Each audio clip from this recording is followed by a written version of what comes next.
అందరికీ నమస్తే. నేను మీ స్వర్ణ. Welcome back to making with స్వర్ణ. కమ్మని ఉలవ కట్టు చేసి చూపిస్తానండి. చాలా చాలా బాగుంటుంది. మరి లేట్ చేయకుండా ఎలా చేసుకోవాలో చూసేద్దామా? ఉలవ కట్టు కావాల్సినవి మీకు చూపిస్తున్నానండి. ఉలవలు ఇలా బ్రౌన్ కలర్ ఉన్న ఉలవలే తీసుకోండి. నేను 2 కప్పుల వరకు ఉలవలు తీసుకున్నాను. ఇప్పుడు ఇందులోకి పొడవుగా కట్ చేసుకున్న ఒక ఉల్లిపాయ, అలాగే 4 పచ్చిమిర్చి, 2 రెమ్మలు కరివేపాకు వేసుకోవాలి. ఇప్పుడు చింతపండు చూపిస్తున్నాను. పెద్ద సైజు నిమ్మకాయ అంత చింతపండు 2-3 సార్లు శుభ్రంగా కడిగి నేను 10 నిమిషాల ముందే నానబెట్టానండి. చూడండి, మీకు చూపిస్తున్నాను. ఇంత చింతపండు కరెక్ట్గా సరిపోతుంది. ఉలవకట్ట చేసుకోవడానికి ఇవేనండి ఇంగ్రీడియంట్స్.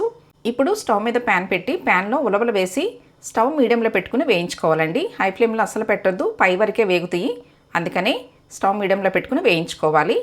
చూడండి, మీకు చూపిస్తున్నాను. ఈ విధంగా ఉలవల కలర్ మారేంతవరకు వేయించుకుంటేనే మనకి ఉలవకట్ట అనేది చాలా కమ్మగా ఉంటుంది. మనం రెగ్యులర్గా ఈ ఉలవలు తీసుకోవటం వల్ల వెయిట్ లాస్ కూడా అవ్వచ్చండి.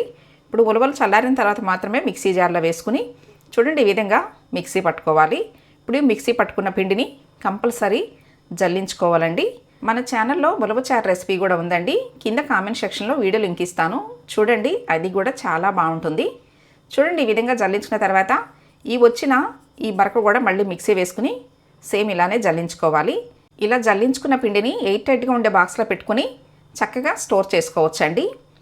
ఇప్పుడు ఒక గిన్నెలో 5 స్పూన్లు జల్లించుకున్న ఈ ఉలవ పిండి వేసుకోవాలి. ఇప్పుడు ఒక గ్లాస్ నీళ్లు పోసి ఎక్కడ కూడా ఉండననేది లేకోకుండా కలుపుకోవాలి.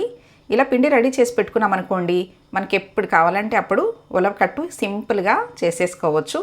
చూడండి, ఈ విధంగా కలిపేసుకోవాలి. నెక్స్ట్ ఇప్పుడు మీకు చింతపండు పులుసు చూపిస్తున్నానండి. నేను ఆల్రెడీ పులుసు తీసి బాండీలో పోసాను. ఇప్పుడు ఈ పులుసులో కట్ చేసి పెట్టుకున్న ఉల్లిపాయలు, పచ్చిమిర్చి, అలాగే కరివేపాకు వేసుకోవాలి.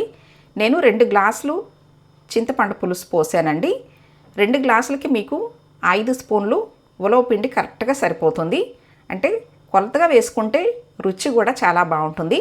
ఇప్పుడు ఇందులో మీ టేస్ట్కి తగ్గట్టుగా ఉప్పు వేసుకోండి, కానీ రాళ్ళుప్పే వేసుకోండి. నేను 2 స్పూన్లు వేసాను. తర్వాత చిన్న స్పూన్ తోటి పసుపు, అలాగే 1 స్పూను కారం సరిపోతుంది. ఇప్పుడు ఒక చిన్న స్పూను ఇంగువ వేసుకోవాలి. ఇంగువ మాత్రం స్కిప్ చేయకుండా వేసుకోండి. కారం ఎందుకు 1 స్పూన్ వేసానంటే పచ్చిమిర్చి ఆల్రెడీ 4 పచ్చిమిర్చి వేసాం కాబట్టి 1 స్పూన్ కారం సరిపోతుంది. ఇప్పుడు కలిపి పెట్టుకున్న ఉలవ పిండి పేస్ట్ కూడా వేసి స్టవ్ మీడియంలో పెట్టుకుని ఇది బాగా మరిగించాలండి. 15-20 నిమిషాలు బాగా మరిగితేనే మనకి ఉలవ కట్టు అనేది చాలా టేస్టీగా చాలా బాగుంటుంది. చూడండి, బాగా ఇలా మరిగించాలి. కంపల్సరీ ఇలా మరిగించాలండి. ఇలా మరుగుతున్న దాంట్లో ఇప్పుడు 20 నిమిషాల తర్వాత కొంచెం కొత్తిమీర వేసుకోవాలి. చాలా చాలా సింపుల్గా చేసుకోవచ్చండి. 3 రోజుల వరకు కూడా ఈ ఉలవ కట్టు అనేది నిలవ ఉంటుంది. ఇప్పుడు ఈ ఉలవ కట్టులోకి పోపు పెట్టుకోవాలండి. స్టవ్ మీద చిన్న ప్యాన్ పెట్టి 3 స్పూన్ల ఆయిల్ పోసుకోవాలి. ఆయిల్ హీట్ అయిన తర్వాత పొడవుగా కట్ చేసుకున్న ఉల్లిపాయ 1 వేసుకోవాలి.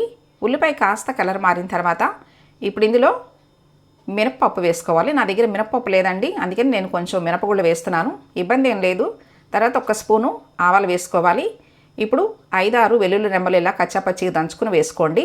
పొట్టు తీసుకుని వేసుకోండి. ఈ మాత్రం వేగిన తర్వాత ఇప్పుడు 3-4 ఎండుమిరపకాయలు ఇలా మధ్యలోకి తుంచుకుని వేసుకోవాలి. నెక్స్ట్ ఇప్పుడు ఇందులో కరివేపాకు, ఒక 2 రెమ్మలు కరివేపాకు వేసుకోండి. ఆల్రెడీ ఉలవకట్టులో కరివేపాకు వేసి మరిగించాము, అయినా కానీ పోపులో వేసుకోవాలి.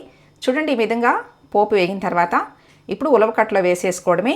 చాలా చాలా బాగుంటుందండి. నేను చూపించిన విధంగా మీరు కూడా తప్పకుండా ట్రై చేయండి, చాలా బాగా వస్తుంది. నేను చేసిన ఈ ఉలవకట్టు మీకు నచ్చినట్లయితే ఈ వీడియోని తప్పకుండా లైక్ చేయండి. మీ ఫ్రెండ్స్ అండ్ ఫ్యామిలీ మెంబర్స్కి షేర్ చేయండి. ఫస్ట్ టైం నా ఛానల్ చూస్తున్న వాళ్ళు తప్పకుండా సబ్స్క్రైబ్ చేసుకోండి. Thanks for watching.